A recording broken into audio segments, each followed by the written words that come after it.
Hello guys, here is a vintage Eskimo fan from probably the 1940s. This is basically a bigger version of the one I got for Christmas. And this right here is an oscillating version. As you can see the oscillation mechanism. And this fan right here has a problem right there. You can see this is electrical tape.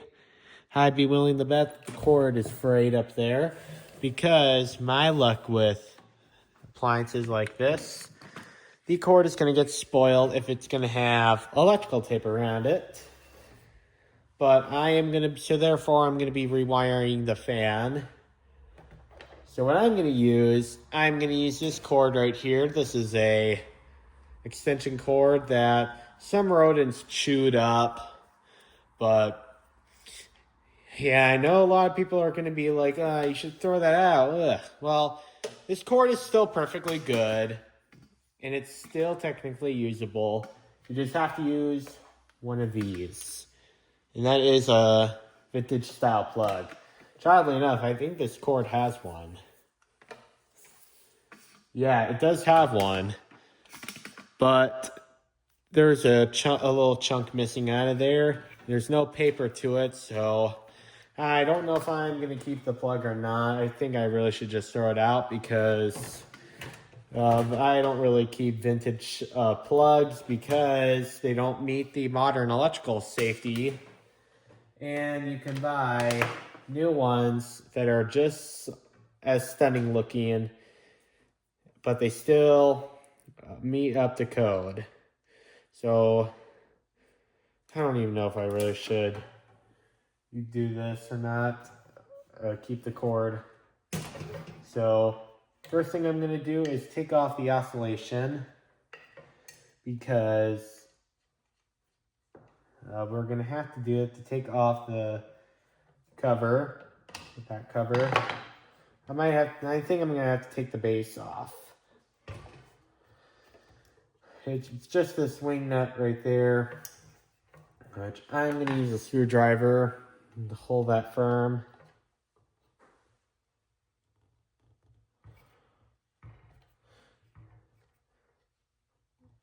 And yeah, this is pretty stuck on there. I'm not really sure why.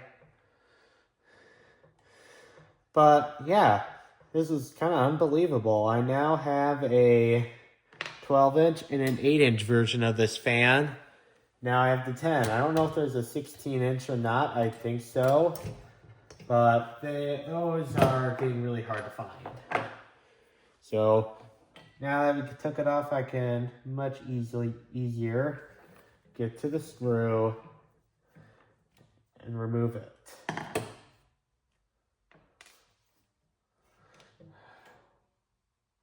There we go. Now I'll take the back cover off.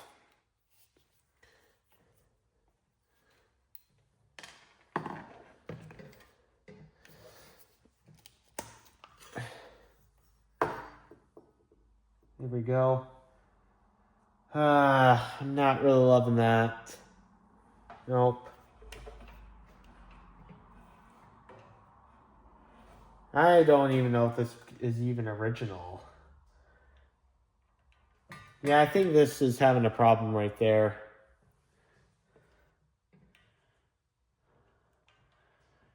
Oh my gosh. I don't even know. I don't think this is done by Eskimo. I think this is done by someone else that does a poor wiring job. I am not loving this wiring at all. But I mean, if this is solder, then it's probably okay, but it doesn't meet up to modern codes. I've been told that soldering and connection's okay, but putting electrical tape around is not the best practice because I don't think this is soldered. I think this is just twisted together and taped. Yep, just twisted together and taped. Not good. It's probably the same for the other connection. I'll even zoom in. show you guys this.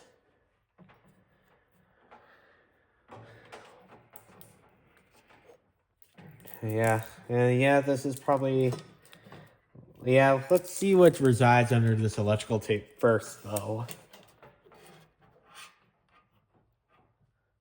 I don't see any cracked wires, so it's probably just a strain relief. But you don't use that as a strain relief. You use a rubber grommet as an anti-short. So this cord here is, I don't know if I would consider good enough. It's kind of dried out. If a cord has a slice of issues, I just replace it with a new one. Cords last a long time. So, yeah.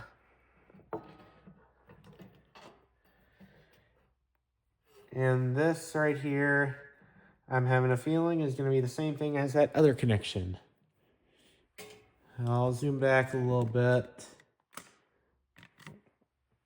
I think this is something very interesting that somebody is going to want to see.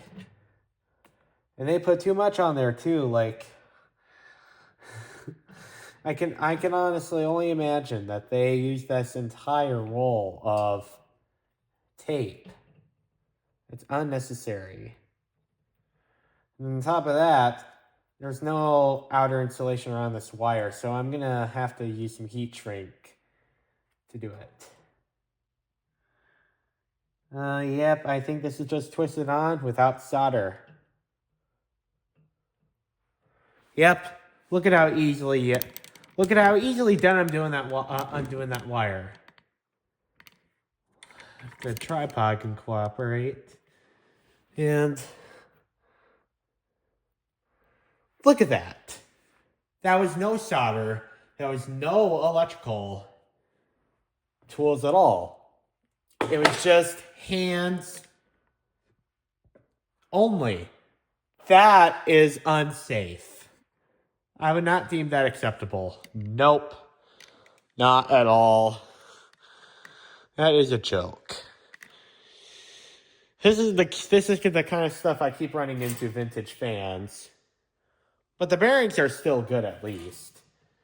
But before we do a rewire or anything else electrical, I'm gonna check to see what is with the oscillation, because I'm gonna probably think that the gears might be ruined. Let's see.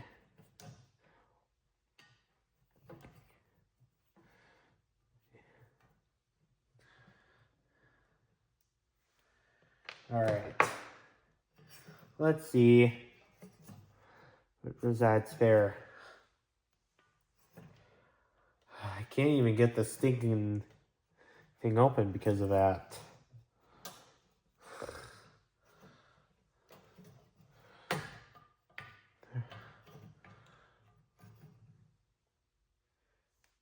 Yep, I think the gears are still functional. It's just this piece there was, I think this was tampered with at some point, because I mean, some grease is still okay, but I'm just gonna put it on the other way. Or actually, it was not a mistake. I just did. I'd rather have it this way because of the fact that you can't really push this down. I think I might have to do it the other way, as much as I don't want to do it.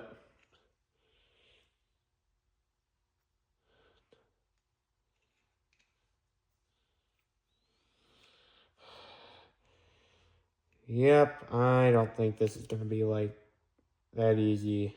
Nope. Yep, I'm going to have to do it this way. Yep, this is really quite greasy in there. But I'm not going to redo grease. I don't have any of that on hand, as unfortunate as it is. But I am going to be putting some oil in the gearbox. Before we get it in, I'm going to yeah, I'm gonna get that back in, and I'm probably gonna redo that, redo the wiring.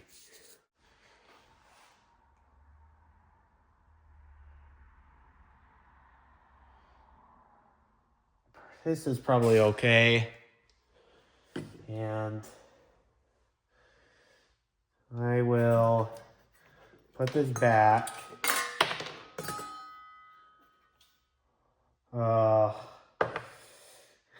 Yeah, this is really sketchy right here. Very sketchy. This is probably a sealant to not get grease all over, which I think is a good design. Nothing worse than getting grease all over your items.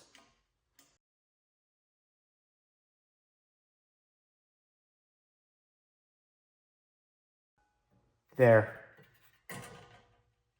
I think that'll work. Alright, now let's get the stuff rewired. This wire right here is probably still okay. I don't think I'm going to bother shrink wrapping that. But this wire right here, I am going to do it. Because you should not be having any exposed wire. I'm going to find the things of heat shrink. I'll be back, don't worry. I bought these at Menards. Because I did learn that you can easily buy heat shrink at Menards. Which is good, because I do not like going to online stores. I think I am going to go about this much. I'm just going to cut that off. Sadly, I don't think that's even usable anymore, so we'll just slide it over the wire. I'll trim a little more off. And I'll slip this on here. Yeah, this is definitely not the way you redo a wire. Does this not work anymore? Oh, well.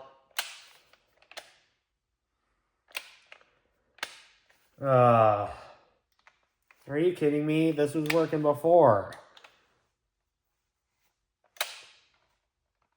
Well, I'm going to see if I have a new battery.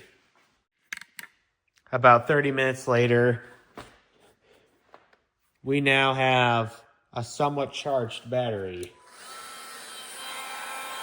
So now we can shrink wrap this one wire.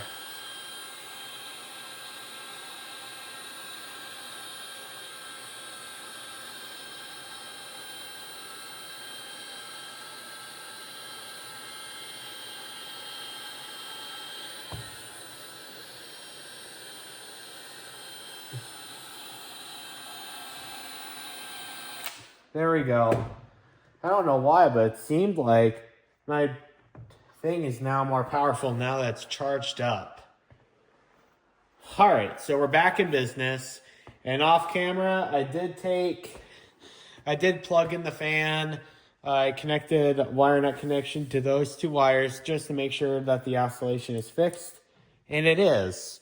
It's just a little bit loose because the gears are not in the greatest of condition, but we saved it just in time. So now comes the fun part where we use the cord. I'm going to go get a rubber grommet. So to kind of reinforce the safety, I am going to use a grommet, which will be here. And that is to protect the wiring from short or getting cut. So basically what we have here, I'm just going to pull this apart a little bit more. I am just going to have this be a knot for the strain relief, because you need to have something for a strain relief that's on there. I knew this was going to happen.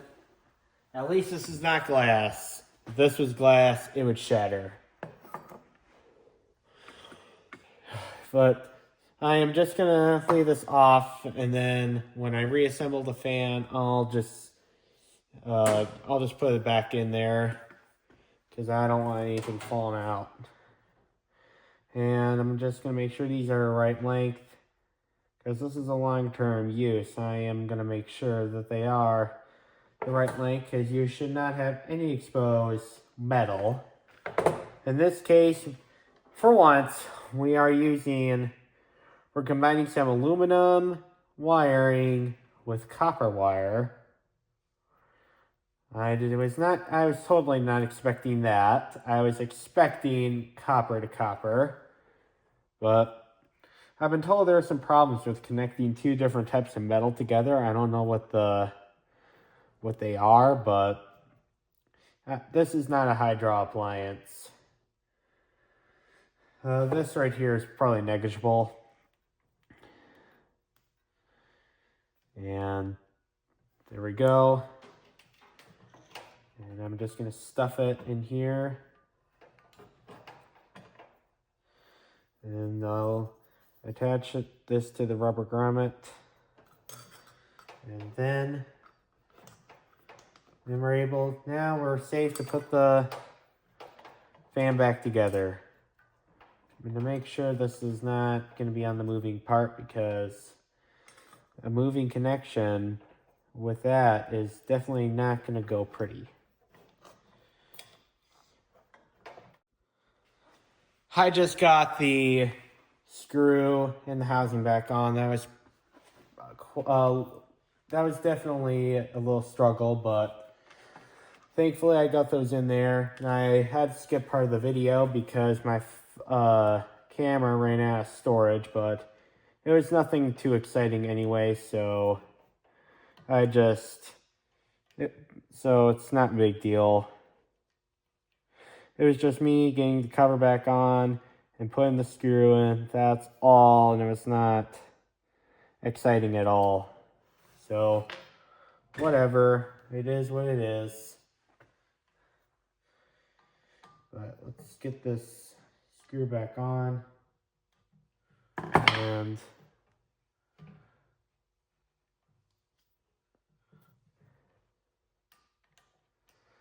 I don't know why this is not fitting on there all the way correctly, but I guess I didn't tighten this enough.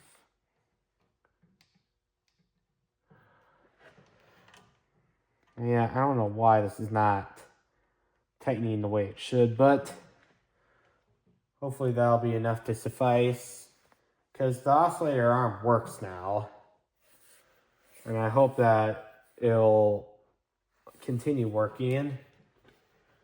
And then I'm going to put the base on and hopefully it will be done. I don't think there's anything left to go wrong here at this point. I think everything should be going smooth now. It's just getting the base on. And yeah, these screws, they're old. So they're probably going to be a little struggle to get in because when you think about it, this fan is probably from the 1940s, 40s or 50s, somewhere in that range, I think. So the grease has and the oil doesn't really make all that very good sight, but I think that hopefully that will be enough. So to make sure that the fan is safe, I'm going to go get a multimeter, which is right here. I'm going to set it to ohms, and we're going to make sure that the fan motor is copacetic. So we got 21 ohms there. I'm just having one check the fan, and the other probe will check the fan. And that's to make sure we don't have any electrical leakage. And also another thing, before I start up the fan, is this guard on upside down? Because most fans I see this kind of curved thing being on the bottom and not the top. So I don't know if this is on upside down or not. I don't think this is going to oscillate right now. That screw's just not tight enough. And of course, the outlet is far away from where I am. But I am going to probably have the fan be a little closer to the outlet. No, I'm gonna have to get an extension cord. But yeah, I'm gonna have to get an extension cord. I have to move the tripod anyway, but I have an extension cord right here.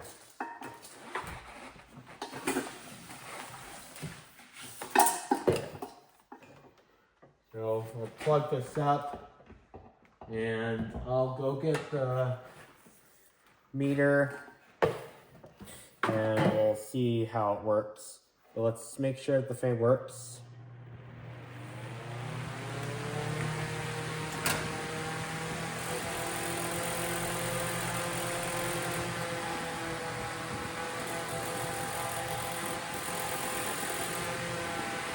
I think something is loose here. That's not good.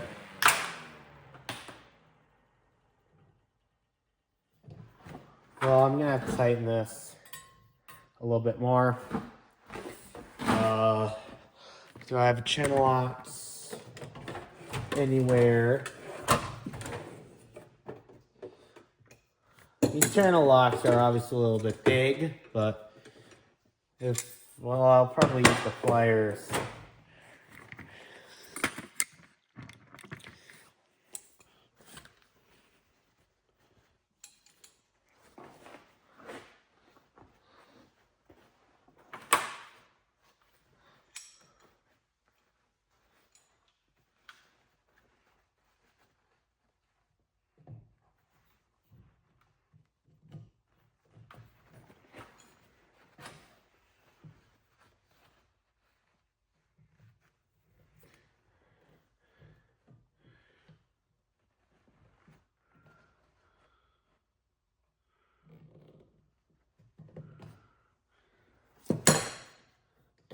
I know, but it's still too loose.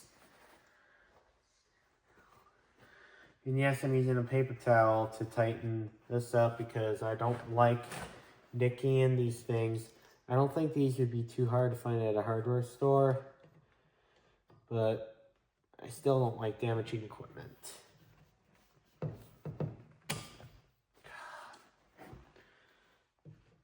Yeah, I'm gonna pause this video because alright guys, so it's actually the next night. I was actually doing a repair of the oscillation box. I didn't record it on video because it was a pretty long fiasco, but I was able to get the oscillation to working correctly again, and I was able to stop that rattling sound as well. So basically what the fan had, the copper bearing thing or whatever held this thing in kept popping out, and the thing with that is there's really no good way to fix it. But so I just secured that with some super glue, but yesterday I didn't have any more super glue left, so I had to go out to the store earlier today, picked up some super glue for this repair, and it seems like it's holding up just fine. And also, just for good measure, the grease in this fan wasn't too bad, especially for about 70 or 80 years after production. I did put some new grease in there. In fact, here's some of the stuff what it looks like. I have to clean that up before I close out for tonight. And also, this fan, I mean, could use a little more work. The back cover right here has a lot of dirt on it. The blades have quite a bit of dirt buildup on there. I mean, this fan's probably never been taken apart for as old as this fan is, other than replacing the wiring, which was a bad wiring job, as shown earlier in the video, with twisting the wires together and putting tape all around them. I mean, I don't know if I said this in the video or not, but that's a very poor connection because when you think about it, electricity has tiny vibrations. So if you don't solder those connections together or put a wire nut on them, they're going to come loose over time. And electrical tape or friction tape, those two tapes are going to deteriorate over time. So the tape is going to fall out so that you're basically at bare wire showing, and that is extremely dangerous. So, but when I did the rewire in the fan, I corrected that. So yeah, I have the kilowatt meter set up. And this fan right here, I still have to put an inline switch in, but I'll do that tomorrow. Hopefully I'm going to head out to the hardware store tomorrow before I go to work. But I'm going to go plug it up. Here goes nothing. You can see it now oscillates. It's not making that horrible rattling sound. It's just that nice buzzing sound. And to be honest, I really do like that sound, if I'm being really honest.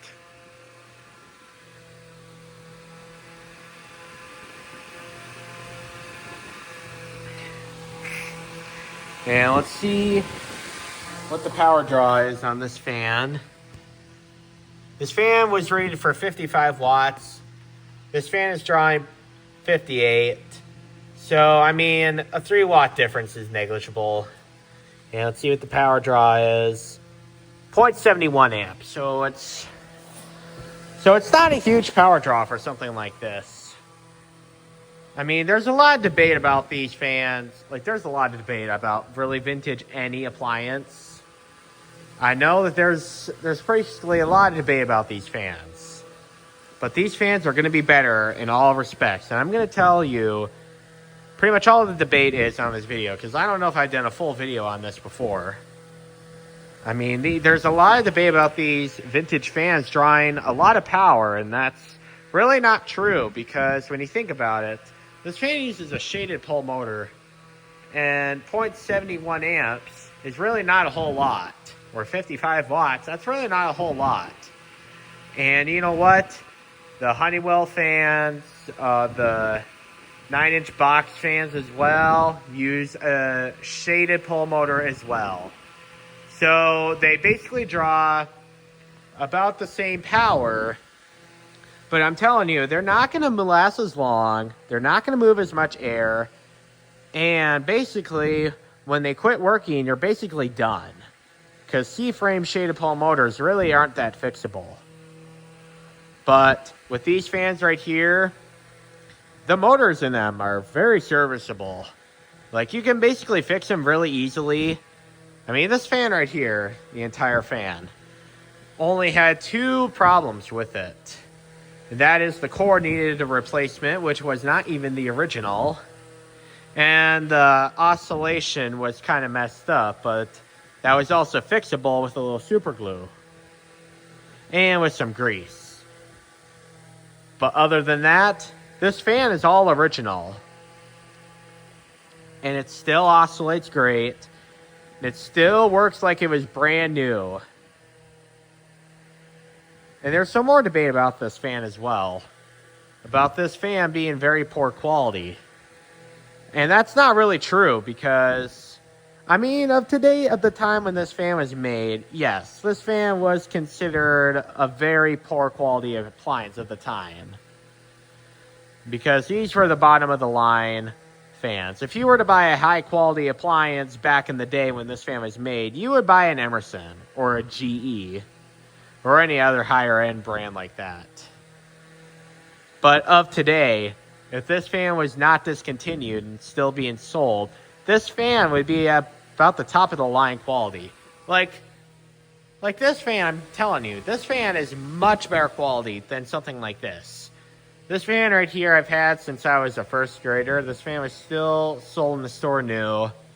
But I'm telling you, this fan, even this size, this fan definitely does not move as much air as this fan does. And this fan right here, basically, once it quits, you're done.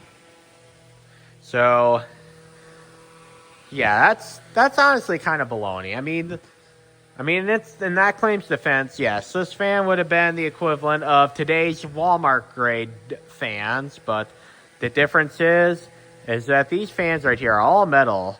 The fans at Walmart that are selling, most of them are made of all plastic. And these fans right here, as I've said probably 2 or 3 times in the video already, you can fix them. The modern fans from Walmart, you can't. Once they stop working, you're basically SOL. So, yeah, that was kind of baloney right there. And I'm telling you, the modern fans at Walmart of this size have a shaded pull motor too. So with the power draw, it's just as bad, if not worse. Because I think for example, the 9-inch box fans draw like 0.8 amps. So, I mean, it's negligible in that case, but those are products that are claimed to be energy efficient, but they're really not. Because these fans right here that are much older, they don't draw that much power. Yes, they would draw much less power if they used the PSC motor, but as far as comparing a product back then and a product of today, it's negligible. So, anyway, I'm going to shut the fan off, and spin down time's not the greatest. Still probably has to get worked on. If not, if it was fixed during the operation. Yeah, spin down time is not great, but the blades are also super light as well. Yeah, I'm going to close off the video. Thank you guys so much for watching, and have a good one.